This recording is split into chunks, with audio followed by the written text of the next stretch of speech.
Kakinada rural మండలంలోని పలు major పంచాయతీలకు స్టాంప్ డ్యూటీ నిధులు విడుదల విషయాన్ని deputy CM Panchayati Raj minister Pawan Kalyan దృష్టికి తీసుకెళ్లి నిధుల విడుదలకు కృషి చేస్తానని కాకినాడ పార్లమెంట్ సభ్యులు తంగల ఉదయ్ శ్రీనివాస్ పేర్కొన్నారు. కాకినాడ ఎంపీ కార్యాలయంలో రమణయ్యపేట మాజీ సర్పంచ్ అడబాల రత్నప్రసాద్ తదితరులు ఎంపీ ఉదయ్ శ్రీనివాస్ కు స్టాంప్ డ్యూటీ నిధుల విడుదల కోరుతూ వినతి పత్రం అందించారు. ఈ సందర్భంగా ఎంపీ ఉదయ్ శ్రీనివాస్ మాట్లాడుతూ పార్లమెంట్ నియోజకవర్గ పరిధిలో చాలా గ్రామాలకు స్టాంప్ డ్యూటీ నిధులు విడుదల కావటం లేదని అన్నారు.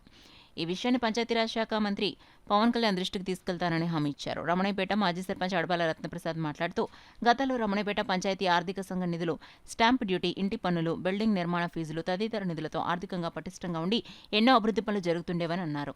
పంచాయతీకి రావాల్సిన వాటా కూడా విడుదల కావటం లేదన్నారు.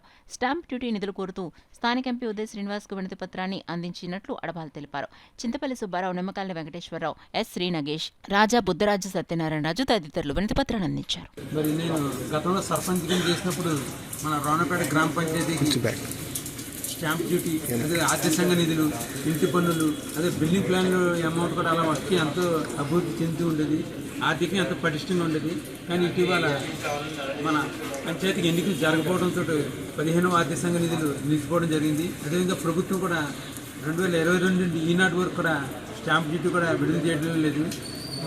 ఓన్లీ కేవలం మన రావణపేట గ్రామ పంచాయతీ ఓన్లీ ఇంటి పన్నులు తప్పించి ఏ ఇతర ఆదాయం కూడా లేకుండా పోయింది. దీనివలన కనీస వసతులు అనేవి కూడా కల్పించలేకపోతున్నారు.